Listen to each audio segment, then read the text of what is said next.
everyone, welcome back to the Sports Psych Show. Thanks so much for joining me. Today I'm really excited to welcome sports psychologist Dr Desmond McEwan to the show. Desi, welcome. Thanks for having me, Dan. Super excited to have you here. Let's start where we always do, by you introducing yourself to the Sports Psych Show audience. For sure. I guess a bit about myself. I'm a chartered psychologist and an assistant professor at the University of Bath here in the UK. As you can probably tell from my accent, I'm not from here originally. I grew up in a small city in Western Canada. Spent the majority of my time growing up playing sports, watching sports, reading about sports. Certainly not nearly enough time focused on school. Sports was just always a huge passion of mine. I somehow snuck my way into university though, and ended up first doing a undergraduate degree in psychology, then a master's in sports psychology. Eventually found my way to the University of British Columbia in Vancouver, where I did my PhD focused on teamwork and sport with Professor Mark Beauchamp. So certainly happy to get into any details on any of the work that we've done, but I guess just as a general overview, my research there first involved developing a conceptual framework of teamwork in sport, just to clarify exactly what the construct is. And we then developed a questionnaire on teamwork and used that measure to examine relationships between teamwork and other variables like cohesion, athlete enjoyment, satisfaction with performance, and so on. And then finally, we developed and tested the efficacy of a teamwork training intervention. So doing some team building work as well. So that was my PhD. Then had a brief pit stop in Victoria, Canada for a postdoc, and moved here to Bath about 3.5 years ago now, where I continue to do research on team dynamics, essentially trying to shed as much light as possible on what an effective team looks like, how we can develop those teams that are, highly effective or high performing or thriving teams, whatever you want to call it. So been fortunate to collaborate with some great people here at Bath and at other universities. And most recently, my PhD student, or a student I supervise, Kaitlin Crawford, and I did a qualitative study on teamwork breakdowns in sport. So excited to chat with that today. I've been listening to the show for many years, so it's great to finally get a chance to speak. No, it's so cool to have you on. And as you said, we're going to be talking, a lot about teamwork, which is where your predominant interest lies, seemingly, or has lain for the past few years. How's everything going in Bath? Is it slightly different to the kind of town you lived in back in Canada? Yeah, it's much nicer. No offense to the town I grew up, but no, it's I think it's a UNESCO heritage site, so it's hard to beat it. It's a beautiful place, and yeah, a lot of really great people. We're very happy here, my wife and I. So it's been good. We're just about to finish up semester 2 here, and plugging away at more and more research. You said you had quite a strong sporting background, or at least a serious interest in sport. What sports were you playing growing up? What kind of level did you get to? Oh, growing up, I played any sport I possibly could. I was probably 50 plus weeks a year. I was playing some sort of sport. I was very much a sampler growing up. Eventually, kind of, I guess, focused specifically on basketball, football, and I was a sprinter as well, which might be a surprise to people seeing me now. Back in my heyday, I was a bit of a sprinter. So after grade school, I played a few years of football, and by football I mean Canadian football / American football, not soccer. I had some ups and downs, but played a few years of I guess junior football, sort of like college football to some extent, a bit different. Funnily enough, I don't really follow any of those sports now that I think about it. Just mainly just Formula One and ice hockey is what I follow now. So the ice hockey Canada link is quite strong, right? Yeah, that's not surprising, is it? Who do you support? Oh dear, I don't know if I should say. People will know what I mean when I say it. The Edmonton Oilers are my team, so that's where I grew up. So it's yeah, we've had a bit of a struggle the last couple decades, we'll say. But no, it's Edmonton Oilers, and then for Formula One, the Mercedes team. So Yeah. just make sure we don't talk about what happened at the end of last season, and we'll be good. And so, how come sports psychology? What got you into that? Yeah, good question. I guess. I mean, two things probably stand out. For one, I will be the first to admit, and I think most of my coaches and teammates I ever had would probably agree that the mental part of the game was just not my strong suit. I had decent physical abilities and technical skills, but um, yeah, I was definitely very very hard on myself and didn't have really good coping skills, I guess, for managing the pressure and anxiety and emotions that come with sport.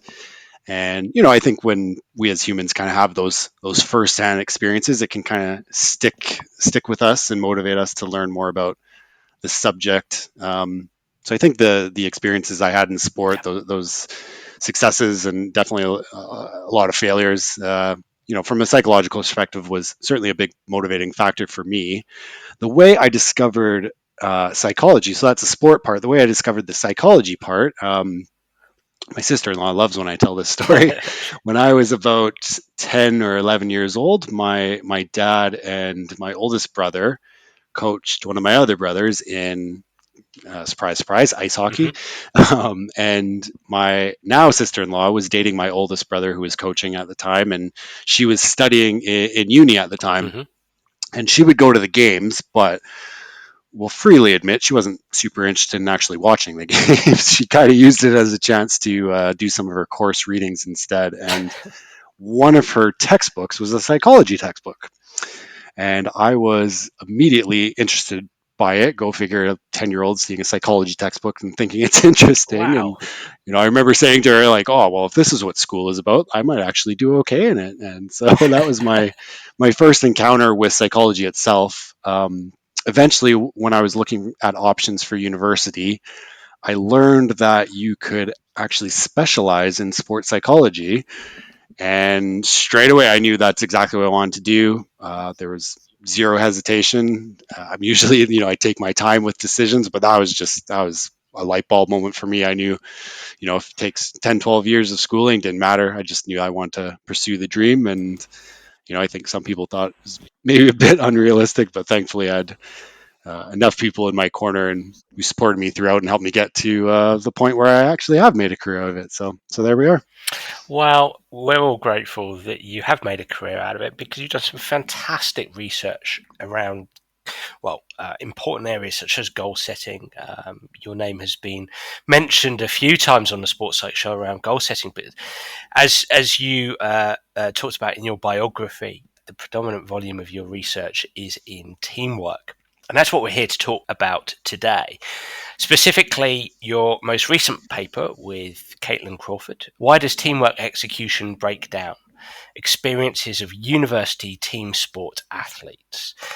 And as I said to you off air, I'm super excited to have you on to talk about teamwork because we haven't talked enough about teamwork on the Sports Site show.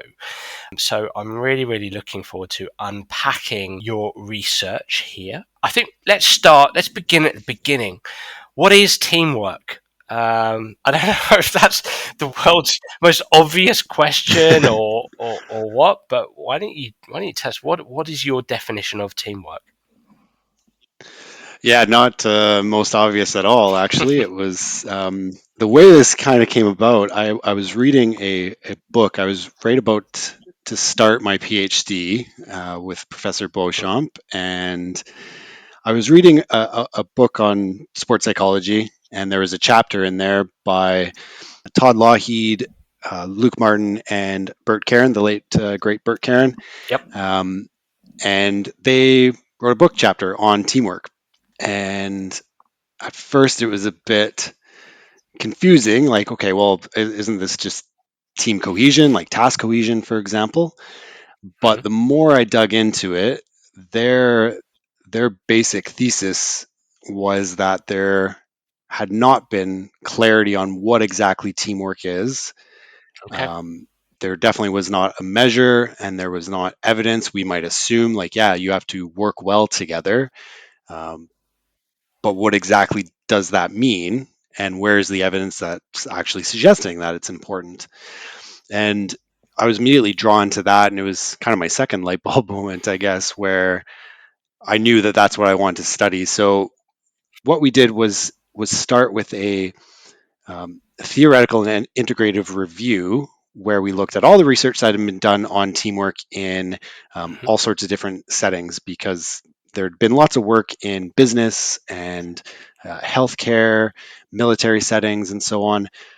But there just didn't seem to be much on teamwork in sport. If anything, it was rather um, there was some small things here and there, but there wasn't a lot that was happening, at least from kind of a multi-dimensional Yeah. perspective, I suppose.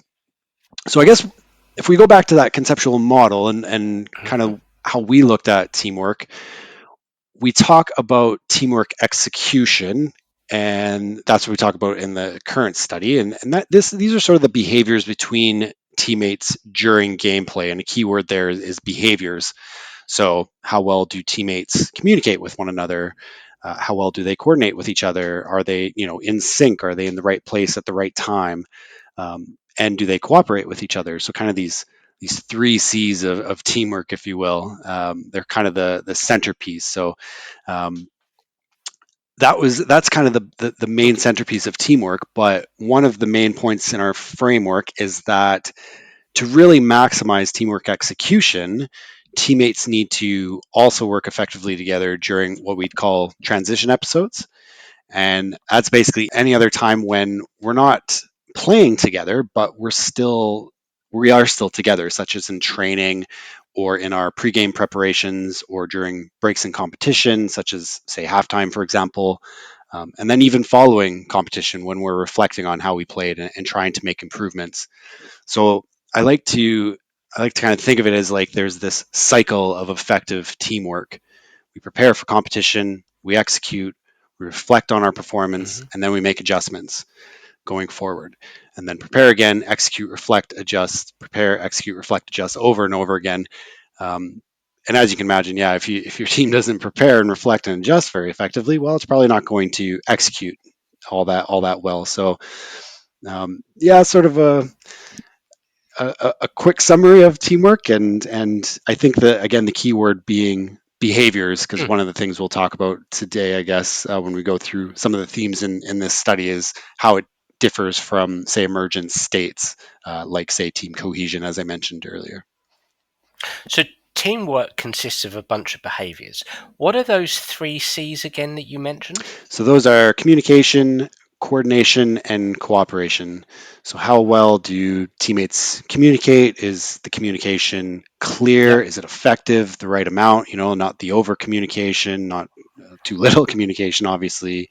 Coordination, kind of that idea of being in sync with each other, Gotcha. kind of like poetry in motion. You can see some of these teams that really demonstrate effective team coordination.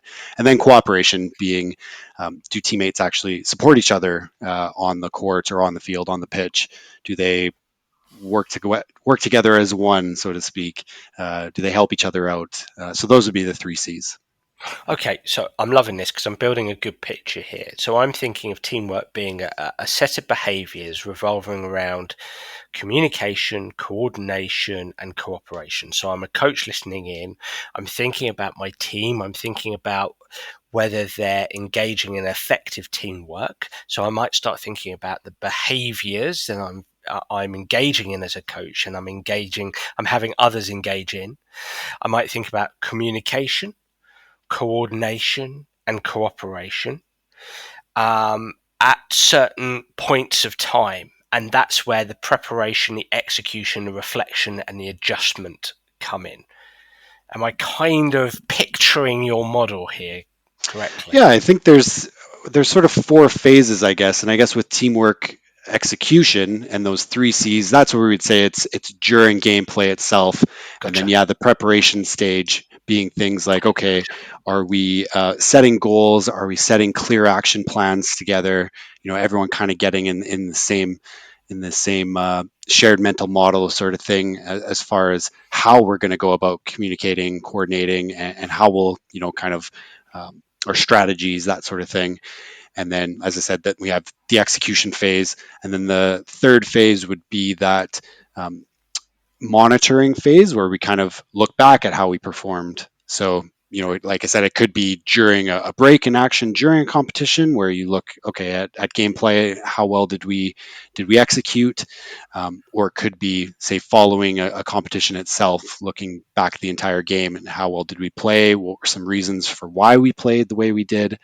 And then the adjustments phase, so that fourth phase is kind of the thing that connects what we previously did, how we previously performed, to what we need to do going forward. So we'd make some adjustments, like, maybe we need to come up with some innovative strategies. Maybe we need to work on certain skills together, like we need to get certain players to enhance their own individual performance. So let's work together on bringing that up. So those are sort of the four phases. That's kind of the cycle of effective teamwork, I would say. Which I love because it gives coaches, people involved in sport, a potential platform to have better conversations about teamwork, which I Yeah. think, certainly in my consultancy practice, I've worked with some incredible coaches who are probably have a natural gift of creating great teams by and large, but there's often an absence of deliberate, intentional conversation around teamwork Yeah. because those models aren't necessarily in place. Historically, when I've thought about teamwork, I've thought about that classic social cohesion and task cohesion. I might have thought about shared mental models, even if I was to go dive a bit deeper. In recent years, we've talked more about social identity theory as an Mm. underpinning theory for creating teamwork a lot, within a leadership paradigm as well. But what I love about what you're talking about here is this is a model to spark great conversation. Yeah. I would hope so. I'm Yeah, hoping yeah. that that's what it does. Well, I mean, let me ask you there because I know we're here to talk about the paper on the execution, Hmm. the teamwork execution breakdown, but um, and you might just throw me a straight big fat no here, but have you had coaches who said to me, "Well, I like this because I can use it as a platform to have better conversations about this"? Yeah, I think so. I mean, I think with our final study, the final study that I did for my PhD on the team building study, where we used this framework and looked at some of the evidence from other contexts, again, kind of borrowing what has been done in other team contexts, and tried to apply it to sport. And it seemed to be really well received. The coaches really liked it, and some of the things that we had done, like, setting goals and, okay, how can you get your team kind of on the same page, so to speak, a bit better? How can we get them to communicate, coordinate, cooperate better? Um, all those sorts of things. I think that it has been beneficial, and I do a little bit of consulting work. I don't do a lot, just with the nature of my job, but I work with a curling team, for example, and we really draw on the framework a lot. And I think that's one of the things that drew me to it, is that I really saw that there was an applied component to it. So sure, we can do all the research and do correlations and regressions and all this fun stuff, but we can also apply it. And as you say, if it sets the stage for how coaches go about having these conversations, one of the things that we say with the team building work, for example, like some of the strategies like team briefs and debriefs, for example, we make clear, like, we're not trying to overhaul what you're already doing. Like, we're not switching it out for something brand new. We're just trying to add to it a little bit more and maybe structure it a bit more. So when you have your pregame meetings, what are some small things that you can do to try to get your team into that teamwork kind of mindset, and make sure that they're set up for that teamwork execution? Or debriefs, like we talk a lot, I mean, Dan, with people talking about, well, focus on the process, not just the outcome. Well, this can be one way that we are kind of focusing on those processes, and namely those team processes. So how did we perform? What was our communication like? Where are some gaps that we still need to fill? That sort of thing. So um, I think there's definitely an applied component. And Katie, who you mentioned, who's doing her PhD here, that's really what her PhD is focused on. So definitely stay tuned for some of the work that's coming out, where she's doing some work with coaches specifically, and also some more team building work, in hopes to understand how we can really maximize teamwork. Well, we've got a lot to unpack, so let's get cracking. Your paper, Why Does Teamwork Execution Break Down? Before we dive into the themes that came out of your research here, why don't you tell us a bit about this study? How did you conduct it? Who were you studying? Tell us a little bit about the nuts and bolts before we start talking about the results, the outcomes. Yeah, for sure. I mean, as far as the purpose, the motivation for this study, I think we had a pretty decent understanding based on previous research of, like I said, what effective teamwork looks like. Like, we had our conceptual model. We had some evidence that it's important, some initial ideas on team building, but I think we've all seen, as sports fans, as athletes, as coaches, we've all seen those teams that have tons of talented individuals, but for some reason or another, they just have those times. Sometimes it's few and far between, but for some teams, it's a bit more chronic, where they just don't work effectively together. And there were conversations I was having with other researchers and with coaches and athletes on, well, why is that the case? What can we do about that? And I don't think we quite had the answer as far as why teams don't work effectively together. Why do they have these breakdowns at times in their communication or their coordination, their cooperation? Um, being in the UK, learning all about the England men's football teams of the 90s, who always seem to have just, they're the golden generation that had all the talents in the world, but just kind of underachieved at major championships. Um, the North American example that we use in the paper actually is a team, an ice hockey team that for the better part of a decade spent more money on player contracts. Like, they signed all the big name players that you can imagine, and they did not once make the playoffs in that time span.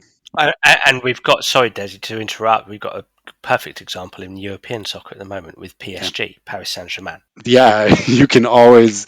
I think it's kind of a chronic thing. There's always those Yeah. examples.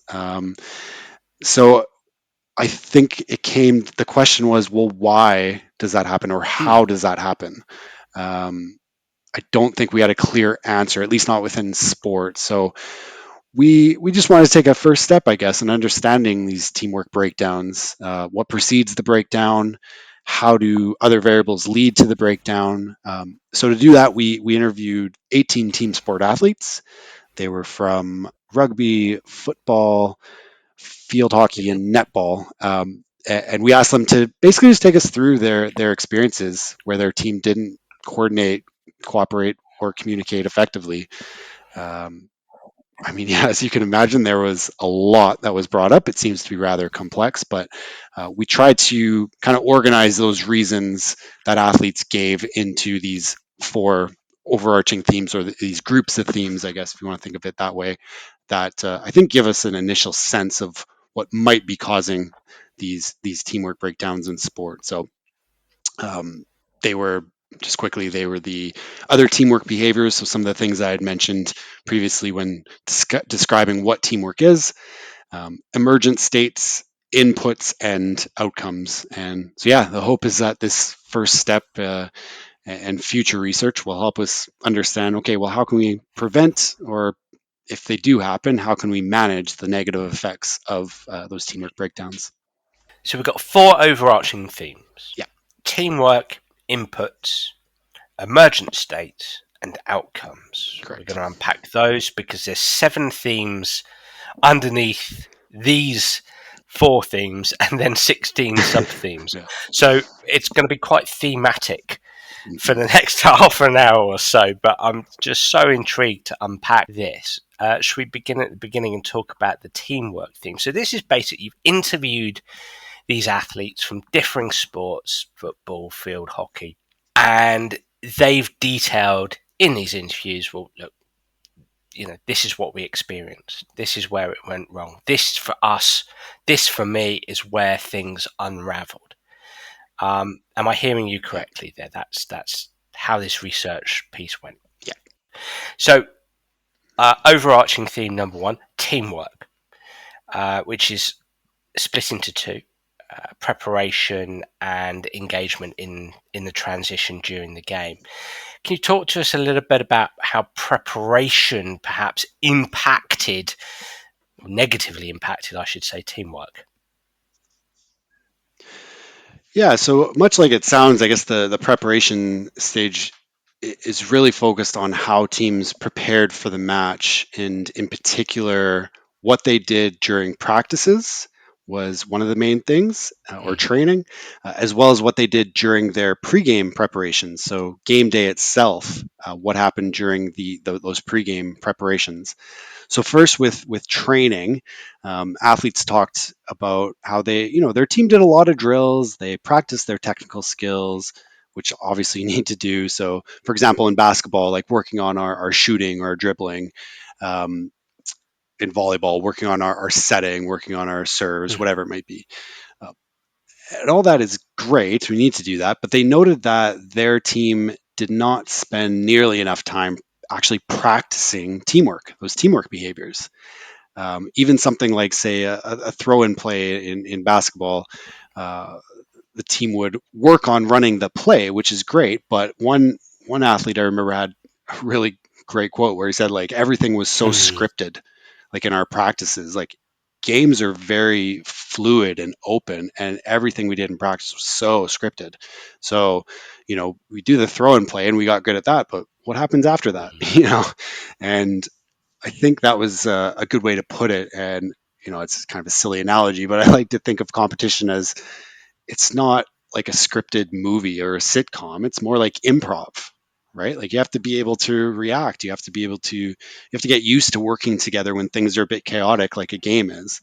So I think with that, practice games or scrimmages, the athletes mentioned, were that's going to translate into effective teamwork execution during competition itself, way better than only practicing technical competencies. Again, for coaches listening, certainly not saying that, don't practice those technical skills. We need to do those. But um, one athlete said, we might have been able to perform these technical skills, these set pieces, for example, like a corner kick in football. But what happens when we're done with that?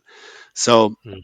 I think if coaches try to simulate games as much as they can in training, that's going to help teammates work on their teamwork in a more like organic or natural way, I guess, and kind of practicing their backup plans, practice their reactions to situations, all that sort of stuff. Because that's probably going to happen at some point where we need to kind of react to changes that are going on in the game. So that was kind of the training portion, and then briefly, I guess the pregame portion. Um, so I mean, Dan, as you know, athletes and coaches and sports psychs, we talk all the time about getting in the zone as Yeah. individuals. Like, okay, use your mental skills, get yourself focused, which is great. Um, and some of the participants said that it was important for their team to get in the zone. Like their team wasn't in the right zone as a group, like namely from a teamwork perspective. So one said, our teamwork, our warm up was just silent. We Mm, sort of just did some stretching, did a bit of passing, did a bit of shooting, and then the whistle blows, and they're just expected to turn on that communication. Like it goes from silent, and now all of a sudden they're supposed to switch it on.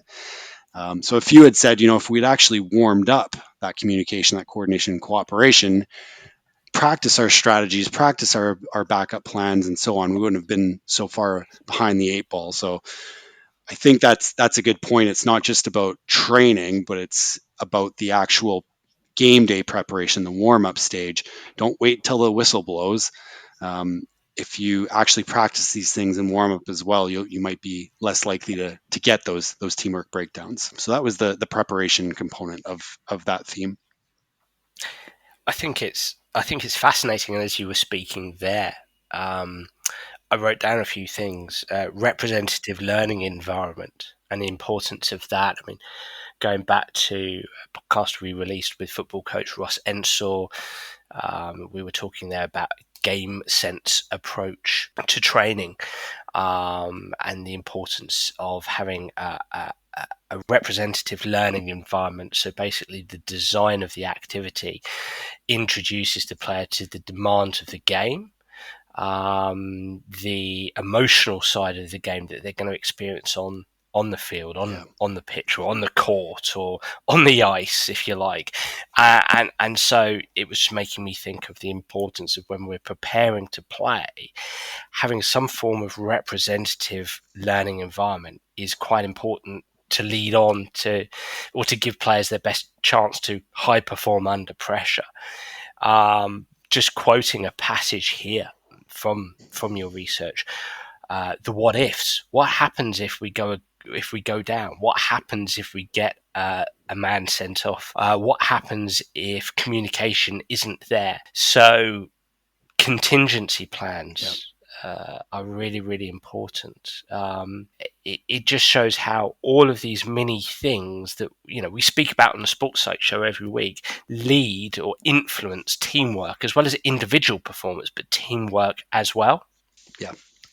So the second part of teamwork was more to do with during the game. You entitled it as transitions during the game. Tell us a little bit about that. Yeah, so as I mentioned with teamwork as a concept, we have that preparation stage that we just kind of talked about before gameplay, and then we execute. And then we've also got these opportunities throughout the game, obviously dependent on the type of sport, but there are opportunities where we can, reflect on how we've performed and potentially make adjustments along the way. Whether it's say at halftime or even very quick adjustments during timeout, something like that in certain sports. And so this was brought up as well by the participants as far as what was done during those opportunities, during those periods. So for one example, not reflecting effectively, the coaches or players were maybe just provided, redundant feedback at halftime. We're not playing well, guys. Like, we were rubbish. That was terrible, et cetera, et cetera. And I mean, at the end of the day, athletes they all Mm, know that, mm, And look, I get that sport can be emotional and it's natural to be frustrated at times. I definitely understand that. Um, I think merely pointing out though the things that went mm. wrong, it isn't going to help much if there's not also a point of either what was done Yep. well, just so the athletes can kind of differentiate those things, or at the very least, just specifically, okay, well, what needs to be improved? So really, it could just make things worse to have that redundant feedback, because then there's sort of the blame game going around and the players feeling like, all right, well, they should probably act in that negative way as well. I'm on the same page as you guys. That was terrible. I agree. We were rubbish. um, so participants mentioned that this redundant feedback that often led to teamwork breakdowns thereafter. And as I say, I understand things can get emotional. I think just taking a moment, though, as an athlete leader or as a coach, to think, how can I make this reflection period Mm, productive in mm. some way? Okay, that was not very good. We didn't play well. We know we didn't play to our full potential. Great. That can be a helpful guide if we then discuss how are we going to fix it. So engaging in that problem solving as a group is key. So, like, what's our solution here, right? And when we take that step from not just saying what we've done wrong, but we can start coming up with some action plans. And that was another thing that was brought up in this theme, that there were some real gems when athletes talked about that in our study. So several of them actually said that the coach or the captain, they did indeed discuss next steps, so those action plans, like what still needed to be done, but it was either A, unclear, or B, it was very, very generic, like, okay, we need to communicate more. Well, what does that actually mean? Like, what specifically? um, or C, and this was a really interesting one. It was way too overcomplicated, or way too much quantity. Yeah. Like, there's an information overload sort of thing. Like, one athlete had a great point. He said, we have 15 guys on the team. the coaches and every player and their dog are coming in at halftime and shouting 15 different things that we need to do going forward into the next half, and saying you've actually just set us up for a teamwork breakdown, because now each guy probably has a different takeaway from that discussion. Like, one player's focusing on the first point you made, another player's focusing on the third point you made, another player's focusing on the eighth point you made, so they're kind of pulling in 15 different directions. And I think in reflecting on that, a, a good strategy could be that the KISS method. Keep it simple and specific. So Okay. KISS. Keep it simple and specific. Have a couple clear points that gets everyone on the same page going forward into the next phase of the game. And yeah, when things start turning around, okay, add another point to it. Kind of add on to it as you go, sort of thing. Um, but rather, when coaches are providing these huge number of points in their action plan, Mm. I mean, they probably have really good intentions, and it's better. It's probably, maybe it's better than just saying we did all this wrong. Um, but in reflecting on the interviews, I do think that the key is to try to avoid that information overload. Just clear, simple, specific next steps to get us back on track seemed would have potentially prevented teamwork breakdowns from taking place. Things I've written down there: specificity of feedback. So, as you mentioned at the end, being specific, being solution oriented rather than immersing everybody in the fact that we've got a problem. So, hey, we've just got a problem. So, being solution oriented, collaborative where possible, I'm Yeah. guessing, giving players the opportunity to provide their own feedback or, talk about solutions themselves. Really important, as you said, lean and lucid messages, Yeah. short and understandable is what I wrote down. Again, things that I think you think about for the individual, even in that team environment, but things that obviously the feedback in this research paper from your interviews are these are the things when they're not done optimally or they're done substandardly that they damage teamwork.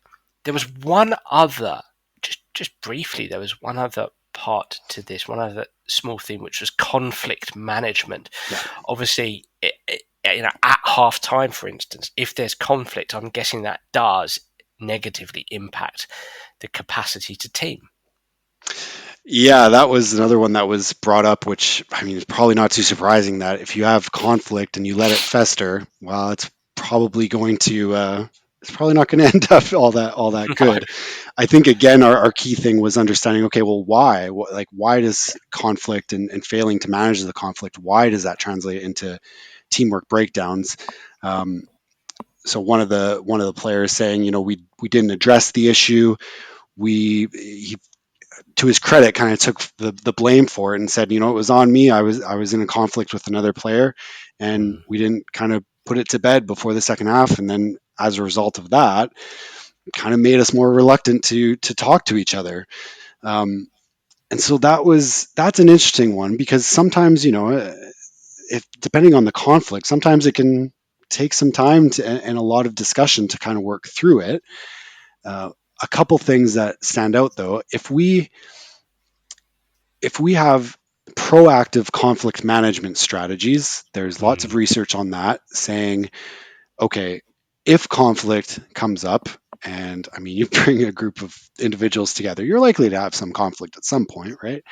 If conflict comes up, what are some key things that we'll do just to manage it? And just make it efficient, just get everyone on the same page as far as how we're going to manage this conflict. And, it's not, if it's during these in-game transitions, you're likely not going to be able to completely resolve it, but you can at the very least put a bit of a band-aid on it. You can kind of, I don't know, silly analogy, but you can kind of put the conflict down for a nap for a bit rather than, Yes. a full Yeah. night's sleep, so to speak. Like, just put it to the side for a little bit. So having these proactive conflict management strategies beforehand, and then engaging in those during the in-game transitions, just so we can get back on track. Okay, let's put it aside for now, and let's get focused again on how we're going to work together as a team now going forward. And I suppose it's going to be a neat segue into the next theme, the input theme, because as you were speaking there about conflict, I mean, I think leadership plays a big part in that. Being an effective leader is about preparing for all eventualities, which you've been speaking about that, but also having perhaps the linguistic skills, the verbal dexterity to be able to, as you say, help players give the conflict a nap. It's give it a nap and let's forget it for the time being. We've got to go out there and we've got to try and execute processes to win a game. So that is going to be a neat segue onto Yep. our next theme, which is input. What do you mean by input? So we've had the first overarching theme, which is the teamwork theme. Now we've got the input theme. What Yeah. do you mean by that? So inputs are the antecedents that facilitate or potentially they can Okay. undermine teamwork. So it'd be things like, say, leadership, Yeah. team composition, team building strategies, different things that we can do that might enable more effective teamwork. So you can imagine, when these things are on point, they can turn a collection of individuals into a truly effective team. Like if you've got really good leadership, bringing the team together, uh, you can absolutely facilitate that teamwork. If they're not in a good spot, yeah, effective teamwork is unlikely to result. And so there were two types of inputs that participants Hmm. brought up in our study that they thought led to teamwork breakdowns. The first one was team composition, and so we have, teams have roster changes throughout a season. Of course, that's bound to happen. And you also have substitutions during games for a lot of different sports. You're going to have different players coming on at different times during a game. So first, as far as roster changes go, the idea here is that this could be problematic if new players are unclear about their roles or they haven't had a chance yet to get comfortable playing with their new teammates. Those two things in particular were brought up by the participants. They were said to lead to teamwork breakdown. So it seems important to, exert a bit of patience with new players. Give this new team, because anytime you take a player out, you add a new player in. It's a new team. It's slightly different. The there's a new puzzle piece, so to speak. So give this new team a chance to get its feet wet, get comfortable with each other, um, and that's probably going to make it less likely that these teamwork breakdowns result based on this study. Um, as far as substitutions during the game, this was an interesting one because we actually had some athletes note that sometimes, yeah, these substitutions we have disrupts the flow, I guess, of a team. Other times, though, they can actually be a bit beneficial because you get fresh bodies in. Maybe we need a bit of a jolt, so to speak. Uh, so I think of all the themes, this is one that we really don't look at as this black and white. Yes, don't make subs, or no, feel free to make subs as much as you want. Uh, but rather, sport is filled with all sorts of shades of gray, and I think of all themes, this is the one that probably highlights what I like to think of as the art of coaching Yeah. more so than the science of coaching. And I, Yeah. I think what I mean by that is, there's not some simple formula or algorithm or something that we can take from this study that says, all right, sub this player on at this exact time. Um, Coaches need to have more of a feel for their team. They have to have a sense of what their team needs in a given situation and have to be able to kind of identify the ideal mix, I think, for a situation. And that probably takes some time to figure out. Um, I think it's, if I may just briefly interject, because this really resonates with me, because I recently speaking to a client of mine who plays in a, or has been playing in a fairly stable defensive unit for quite some time. They've been quite fortunate when it comes to not really experiencing many injuries, but have had an injury to a key player recently. And so the player that I'm working with, so I'm working independently with this player. I don't work for this player's team or club. Um, this player said to me, the player who he's now playing alongside, he said he's a brilliant player, absolutely superb, but I'm just not as comfortable next to him because I just find it difficult. He almost said, he said to me, it's almost like a visual thing, a scanning thing. It's not so much that I don't know this person's personality, character. It's that I just this player is different stature, will make different decisions, even though his responsibilities are the same as the previous player. Um, he said just getting used to this person next to him is going to take some time. And you just think that, as you said, I Yeah. love what you said there about it being the art rather than the science. It's challenging for coaches, but they've got to find ways to, in that situation, to speed up the capacity for that defensive unit to work cohesively with the new player involved, if that makes sense. Yeah, I think it takes time. I think as far as recommendations for teams, like what coaches could do, what players could do, I think using it comes back to using those team training sessions effectively. Yeah, it Use does. these as opportunities to get all players used to playing with each other. And in fact, that actually relates to another point that was brought up in this study, in these interviews. Um, it was interesting that some participants said that, yeah, we did team simulations, we did these practice games during training, Yeah, but it was quite segregated between the team's starters and the backup players, or sometimes referred to as like the scout team, for yeah, example. yeah, When you get to the game, those so-called backups, well, they're often substituted into the game. And a few participants said when those backup players or new players to the game, going back to roster composition changes over the season, when they were subbed on, there was this drop in teamwork because players just simply weren't used to playing with each other enough. So I think it reiterates the point of game simulations and training, and really trying to have what one participant said, a very fluid team. yeah, Mix players in regardless of their rank on the depth chart.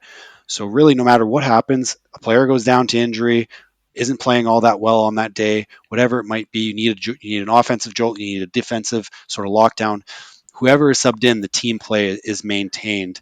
Um, and then coaches, they can feel more confident going into a game that they've got a plan for which combination of players you'll play in various situations. yeah, I'm just thinking as I was mentioning, and yeah. did you watch Euro last summer, Dan?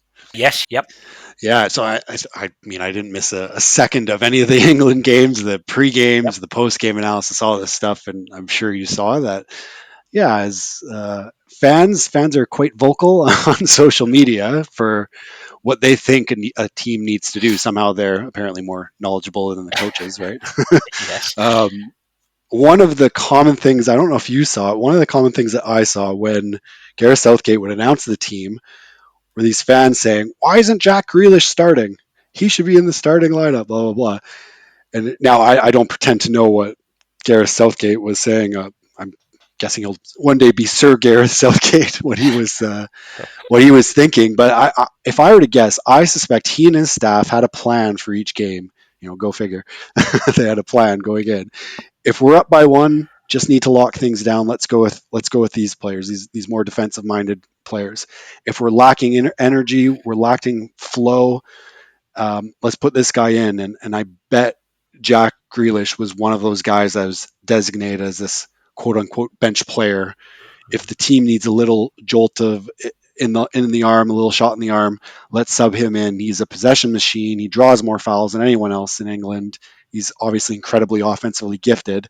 Um, and I think we saw sometimes where he actually did give that little bit of a boost. So lo and behold, they ended up doing pretty darn good. So I think the point being is it really shows that coaches need to have a strong awareness for their team. They kind of need to have their pulse on the team, have those mm, strong coach athlete relationships, as the legend Sophia Jowett would talk about.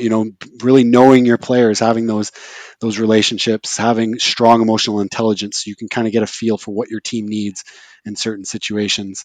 Um, I think that's key with really trying to prevent these teamwork breakdowns that might result as a result of changes in team composition. And potentially being brave enough to have more conversation.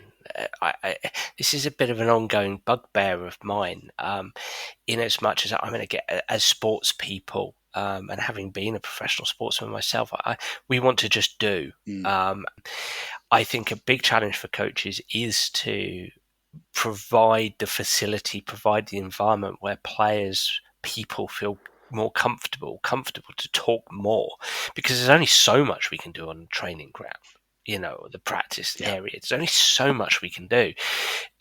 We also need to provide the facility where players, even if it's just 5 minutes here, 5 minutes there, where they're sharing how they view the world, how what they see when they're playing or competing or when they're in certain situations or whatever it might be. It's just more conversation potentially helps Yeah. us have better shared models of the game and the specific challenges that we're facing, and that's what you're talking about makes me think of. Yeah, well, it's interesting that you say that because that was kind of sprinkled in throughout a lot of these themes was the idea of psychological safety, which I know you had Masarkar on a few months back around psychological safety and some of the work that we've done with Katrin Franzen and looking at the importance of psych safety. It's important for not just athlete well-being, but for performance itself. It's a key variable. And I think having an environment where athletes are free Mm. to speak up, if they've got something to contribute, no matter who they are they in an environment where they can share their perspective? Because you never know who might have the right thing to say, who might have kind of the resolution to a problem that might be happening, whatever it might be. So having those conversations, I think I would agree is key. The next input is the leadership input, both coach and athlete leadership. Talk to me a little bit about that.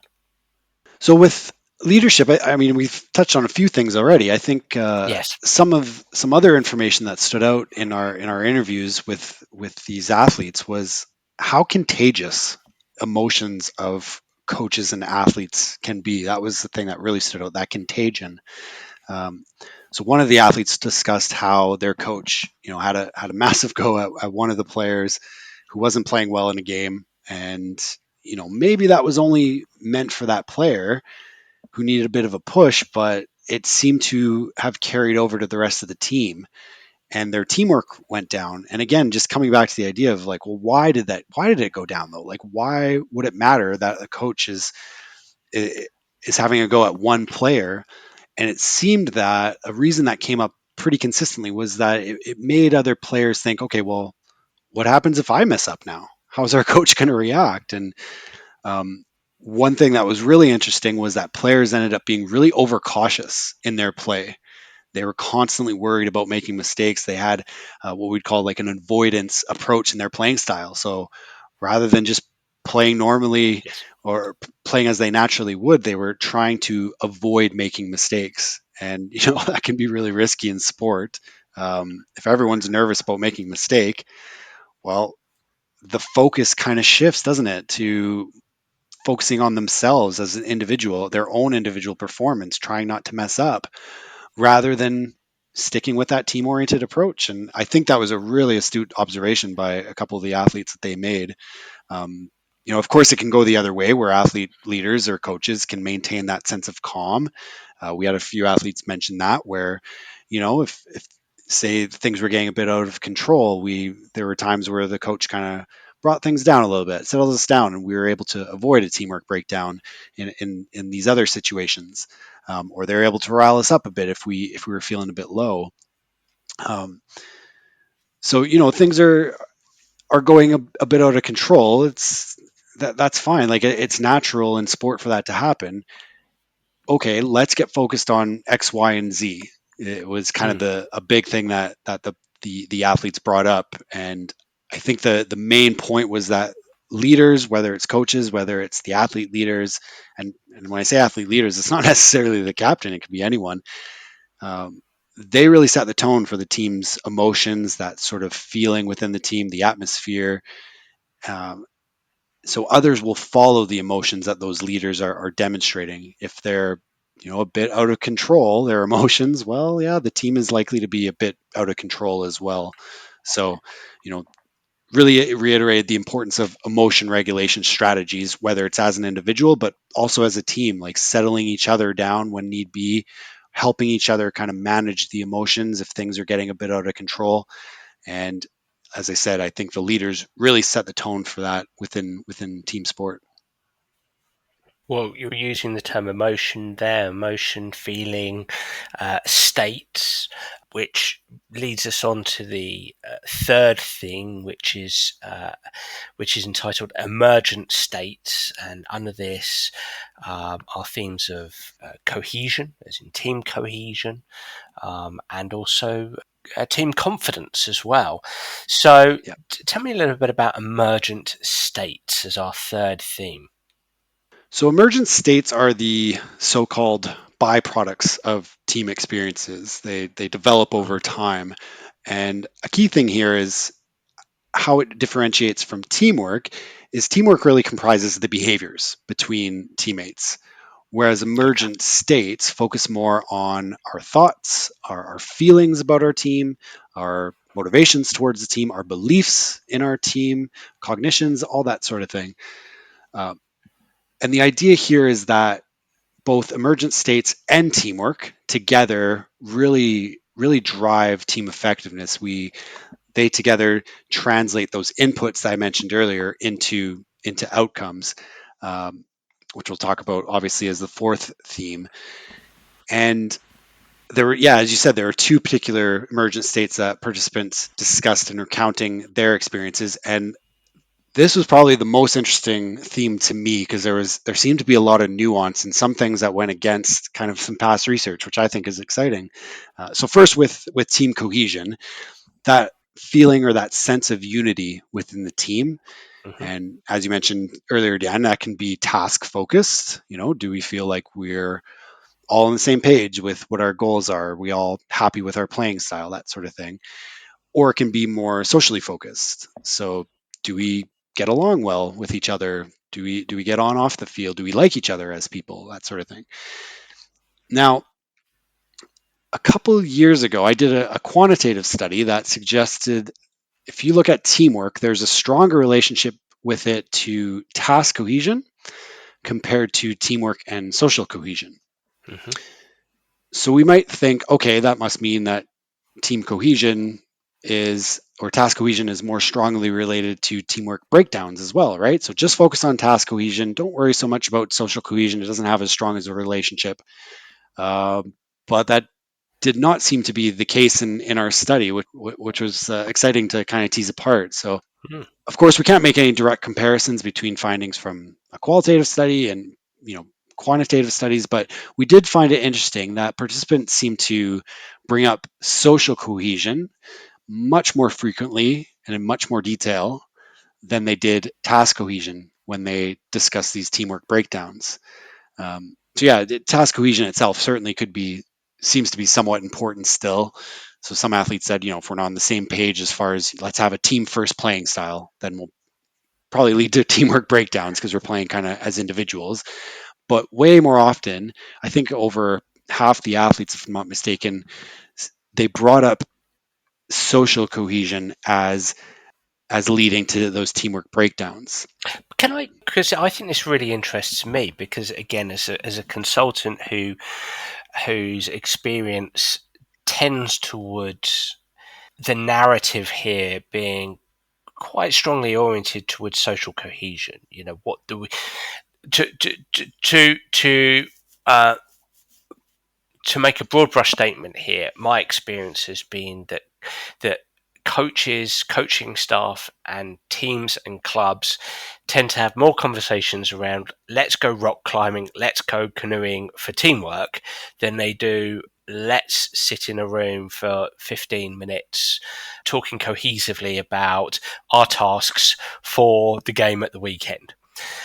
Could it be, do you think, as a complete guess, that the outcomes here Mm. are as a consequence of players now are quite socialized into social cohesion language.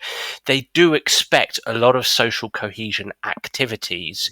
They do expect, we talk a lot about players getting on and liking each other and being mates as well as teammates.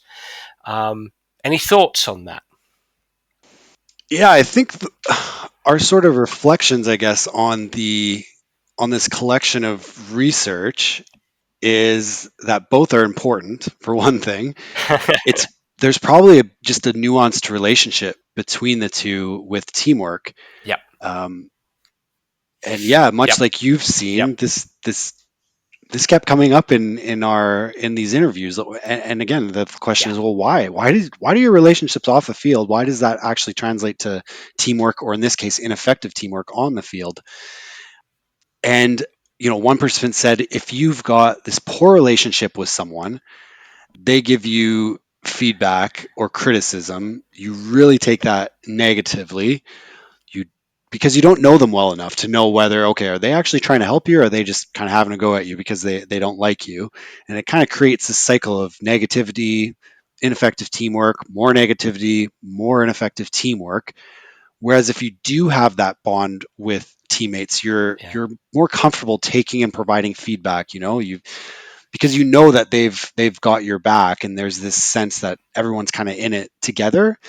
And so I think it's both that both social cohesion and task Yeah. cohesion are important. Doing those task oriented strategies, that's key, and doing social cohesion outings and other types of things, more organic sort of social cohesion, is key as well. Um, and so as a coach and as a team, the way I'm kind of taking the evidence to date is that task cohesion is important, potentially more relevant to teamwork most of the time, or when things are going well, I guess. Where social cohesion really comes into play in relation to teamwork is when the proverbial bleep hits the fan, as Yes. one participant said, when things kind of start going wrong, I guess, when things aren't going all that well. Uh, there's a person who said it kind of is it protects you, protects the team when things are starting to go wrong. You might prevent the teamwork breakdown, the breakdown in communication, coordination, cooperation from occurring, or at the very least, if you've got that strong social relationship, you guys can manage it much more efficiently because of that bond that you have. So I don't know if that answers the question, but I think it's the key is that both are key. They probably just exert their influence on teamwork at different times or in different ways. Yeah, no, I love it. And it really highlights the importance or re highlights the importance of social cohesion alongside task cohesion. Because I've been talking so much recently to coaches about the importance of task cohesion because I think sometimes that's ignored. And it's great to hear the two marrying, I suppose, because of course they're both important. Um, and then perhaps something that isn't spoken a lot about from a team perspective is this second emergent state, which is confidence, specifically team confidence. This is fascinating stuff. Tell us a little bit about this, Desi.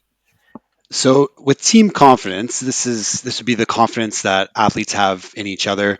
Of course, you can have confidence in yourself, that self-efficacy, um, but at a team level, we have two things: one, relational efficacy, which is kind of the confidence that athletes have in each other, and then also the confidence that the group has as a whole. We'd call collective Yeah, efficacy. And this was an interesting one as well, as I mentioned, with relational efficacy first. When athletes weren't confident in a teammate or felt that their teammates weren't confident in them, that was problematic, which that's probably not too surprising, right? But again, from a teamwork perspective, we want to dig in, well, how does that relate, or how does that predict teamwork breakdowns specifically? And I think at the end of the day, it kind of seemed rather simple that if there is an adequate confidence in one player or more than one player, you're essentially playing shorthanded. One of the players that we talked to said, it eliminated that player from the play, and we're playing with 10 players. Like, this is a football player, so instead of playing with 11, we're playing with 10 now. So the other part to relational efficacy was that it relates back to what we talked about earlier around overcautious play. When you're on a team where athletes are doubting themselves, doubting each other, uh, they become more tentative in their playing style. It seems Mm. they're because they're more worried, they're more anxious, and you fail to engage in effective teamwork behaviors because you're just so focused on trying to not make a mistake. You're again in that avoidance approach to your performance, and you want to avoid having your teammates develop an even worse opinion of you. So you're taking a bit more of a tentative approach. So that's what we saw with relational efficacy.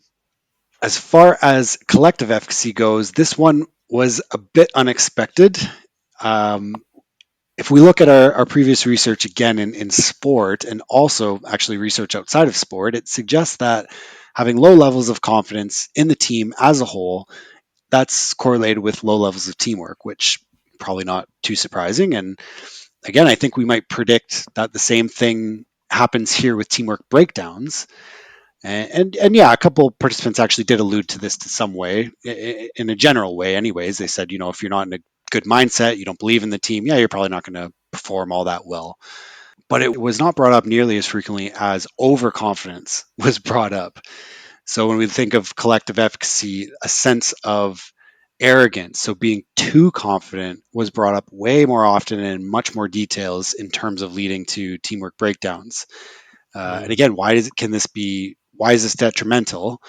The athletes noted that it could create a sense of complacency within the team. The team kind of feels like they can just sort of show up. Of course, they're not saying anything explicitly like, yeah, we can just show up and we'll win, no problem. But there's this sort of underlying feeling amongst the team that that's the case. And because of that, the team strays away from its focus on teamwork. And that can be especially problematic, it seems, when things don't go as easy as was anticipated. Um, it leads to conflict between players because now they're not all pulling in the same direction, sort of thing. So yeah, there definitely seems to be some nuance in that relationship between collective efficacy and teamwork. Low confidence, obviously not good. If you have no belief in your team, that's not going to be particularly effective. But we also might want to avoid excessively high levels of confidence if or when it starts veering into arrogance, I guess, and athletes stop focusing on that team first approach because they're just simply too overconfident, I guess. Certainly fascinating that too high a sense of collective efficacy is more destructive or perceived as more destructive than that low collective efficacy. But just briefly dwelling on that relational efficacy, I just think that's fascinating and simple in message. And I suppose to a degree fairly obvious, but that one player or those two players who demonstrate a low confidence, the impact that they can have on others, maybe even more so if they're considered really important players. And this is where, I suppose, Desi, I'm hopefully biased because I talk about this all the time: the importance of having mental skills embedded within a team, and even shared mental models around mental skills, I think are important. And I think this just demonstrates, or again, I appreciate I might be biased here and reading something into this that others might not, but I think something like the power of relational efficacy demonstrates the importance of those mental skills, because what we want is every player to Yeah. be able to accommodate difficulty and accommodate drops in confidence, and just keep playing perhaps in a style that doesn't negatively impact what teammates are perceiving, seeing, experiencing from them. Yeah, and I would add to it that it probably highlights the importance of almost interpersonal mental skills. I Yeah. don't know if that's a term that's ever been used, but I talk with the team that I consult with all the time. Like, take advantage of the fact that you're a team. Yeah. You don't have to just focus on your own individual, you don't have to just rely on yourself and your own individual mental skills, because there are times where, we kind of go into a shell, we lose a little bit of confidence. And, it's not always the case where you just simply can, at a snap of the finger, engage in those individual mental skills and get yourself confident again or get yourself nice and focused again. But rather, your teammates, are there things that they can do to help bring you up? Like we talk about the importance of teammates needing to demonstrate their beliefs in each other, to really facilitate that relational efficacy and try to prevent those teamwork breakdowns. And maybe helping remind each other of to utilize their mental skills, or yeah, just showing that confidence that they have in each other. uh, I mean, we're a team, we might as well take advantage of it, right? Interpersonal mental skills alongside the intrapersonal mental skills. Yeah. Yeah, 100%. And you'll very quickly get me on my soapbox here, because I just think that's a hugely untapped area globally across sports, across all levels. Yeah. I've never seen it really exist in a form that I've felt to be particularly efficacious. So we'll move swiftly on before I start. If Well, it I comes up start again in warming up. the outcome, in the final, well, in the well, there final we theme. go. So there you go. Then neatly onto outcome, and probably Yeah. trying to avoid what we were talking about there. So outcome. Talk to me about this fourth and final theme. Outcome. So outcome focuses on, I guess, the ultimate objective, quite Mm, simply, of a team. And as you can imagine, in sport, in competitive sport, anyways, the most prominent outcome in sport would be performance. And so we kind of end up with this input mediator outcome model where we have those inputs that we talked about, like leadership, composition, team building, that gives way or can facilitate those emergent states and teamwork processes. And then those processes and emergent states in turn result in these outcomes. Um, Interestingly, it can also kind of go the other way, where performance can influence teamwork itself. And so, for example, participants talked about how both how their team performed and also about how their opponents performed in the game. Either performance could lead to teamwork breakdowns. The idea is that teamwork, yeah, it could lead to team performance, but our performance in a game could also affect our subsequent teamwork, if that makes sense. It can kind of go both ways. yeah. And so specifically, participants talked about when we're not playing well, yeah, it created frustration, there was anger, there was nervousness among the team. We had prepared and prepared and prepared, and it's not working. The morale in the team decreases. That confidence that we had coming in is a bit more shaky. There's some conflict between teammates that starts brewing. Or equally, there can be times where our team is actually playing decently well, but the other team is just performing better than us. I remember your interview with Matt Schweikel, and he talked about, well, you can have teams where you can have situations where two athletes, even though they're competing against each other, they can both be engaging in clutch performance, right? They're both kind of performing to their full potential. And we could see that here where both teams are performing well. It's just that the other team is a bit better. And in our interviews, some athletes talked about how that decreased their motivation. Um, they lost a sense of control in these situations, which is really interesting. Saying, no matter what we did, they're still outperforming us. So there's almost like a Mm, learned helplessness that sets in, where players just think there's nothing that we can do, and they might start, say, playing individualistically, or they might be trying to resolve the problem on their own. It's not working what we're doing as a team now, so they kind of go over and above their role, kind of try to put the team on their shoulders, which is risky for sure. And so I think, like, as far as what coaches and teams can do, participants again went back to the importance of that preparation. Prepare for these situations in advance. Prepare for these during these game simulations and practice. Practice working from behind. in case it does happen. What do we do if things just aren't going well? How do we respond when our backs are against the wall? Or how do we manage those negative emotions that might come up, or that conflict that arises? Get used to working on those things, because I think some teams are maybe a bit wary of doing that because they think it might unconsciously kind of prompt the team to get themselves into that situation. But I really don't think that's the case. And in fact, we have research to suggest that those proactive conflict management strategies, or emotion regulation strategies, or interpersonal mental skills strategy, maybe we just coined that term, those things are they can be beneficial um, if we put these strategies in our back pockets for when situations like poor performance come up during a game. We're much more likely to be able to deal with it than if we just sort of say, oh, let's just see how we get on. Just the stuff you're talking about now, just almost bringing back to the classical sports psychology literature of being task oriented, self-reference as individuals and as a team. Classic sort of achievement goal theory stuff. Mm. Um, Monitoring appropriate motivational patterns. All the kind of things that, as you said, that within the preparation, having the what ifs covered. Yeah, no, look, really, really, really fascinating stuff. To round things off, what for you do you think we've got? People, we've got coaches listening in, we've got sports scientists, sports psychs, of course, but strength and conditioning, people involved um, in the sporting industry as a whole.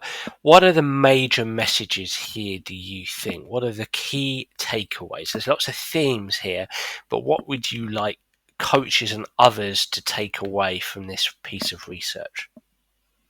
Yeah, it's a really good question. I think, for one, I would probably preempt by saying that we probably need a separate study just to really delve into this a lot further, whether it's quantitative study or if it's looking at, say, the management of teamwork breakdowns when they do happen.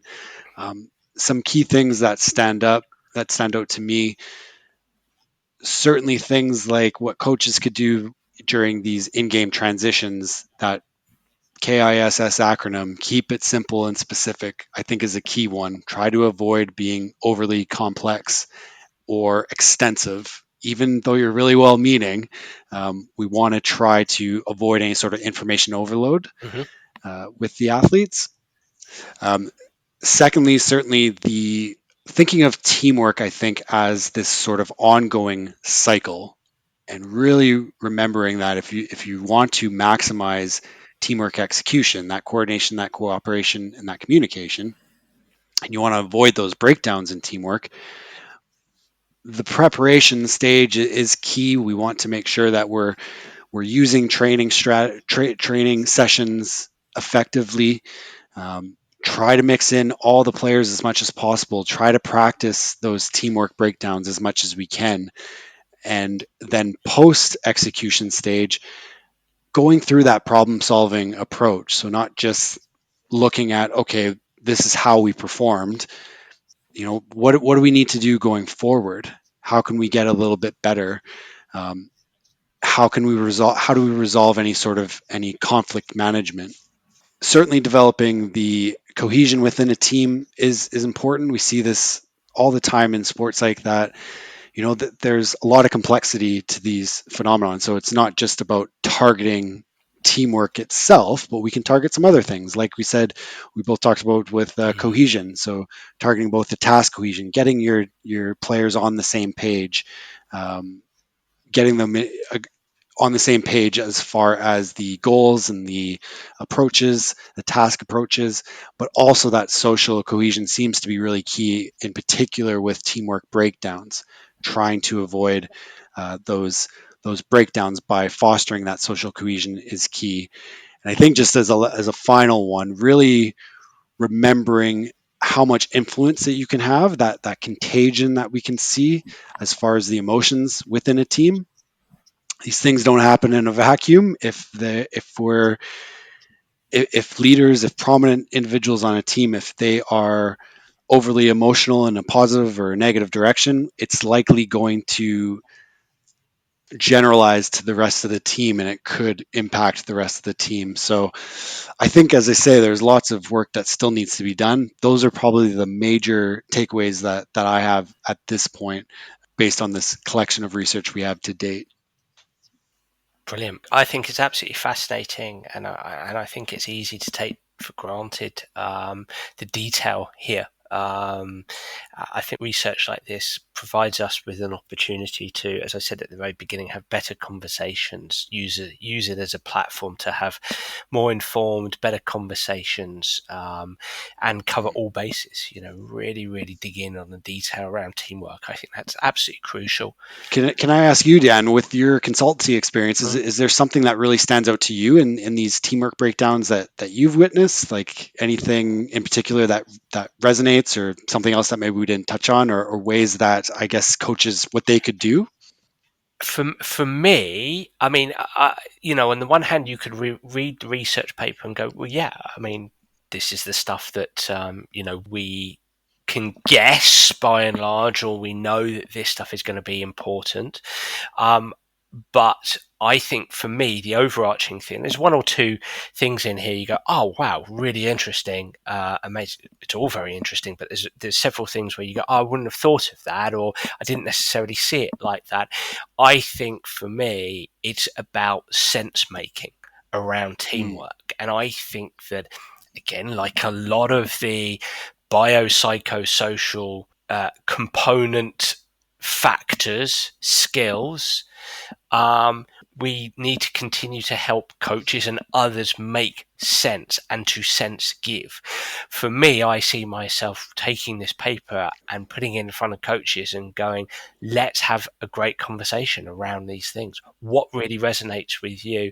And then on an ongoing basis, as the season unfolds and challenges emerge and dissolve, what challenges are we confronted with daily, weekly, um, that align with what this paper is saying? For me, Desi, in many respects, I would say it's just having this here as a framework to have a conversation around. And I think if you continue to build this and adapt this, and I think it's a great model mm. for somebody like myself and other psychs and coaches in general to just spark better, more informed, more structured conversations.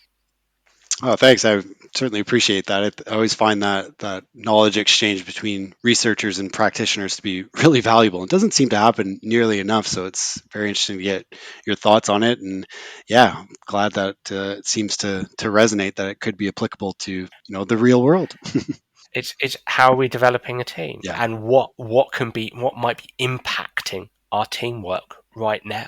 yeah, What did we experience before the game, in the lead up? What were the players saying? What was happening at halftime? What were the conversations? How did we deal with that? Did we have everybody on the same? All those kind of questions can help us sense make around what's going on, and that's driven right, by the model that you've put in front of us. So I think it's great. I think it's great. great. So, with that in mind, I know all of that would have tapped the interest of the audience. So, Desi, I know you on social media. How can people find you, follow you, get in touch, and follow your work? Yeah, so I'm on Twitter. Pretty simple. Just at Desmond McEwan, DesmondMcewan. You could also just search me on Google, and my university account should come up, my university profile. I think I'm the only Desmond McEwan, so there's not too many of us. So should be able to find me at the University of Bath website. And yeah, certainly happy to connect. Always interested to have these discussions, whether it's research collaborations or just to talk about it. Because yeah, as you can tell, I'm a bit of a nerd with all this stuff. So I'm always happy to have those conversations. Makes two of us. Great stuff. Well, Desi, thank you so much for your time. Thanks a lot, Dan. Cheers. Well, everybody, I really enjoyed that podcast, and I I'd love to hear what you, the listener, thinks. So please do get in touch via Twitter or Facebook or through my website, danabrahams.com, to tell me what you think of the Sports Psych Show. And if you do have any suggestions, I'd be delighted to hear them. I'm already looking forward to next week's episode. Bye for now.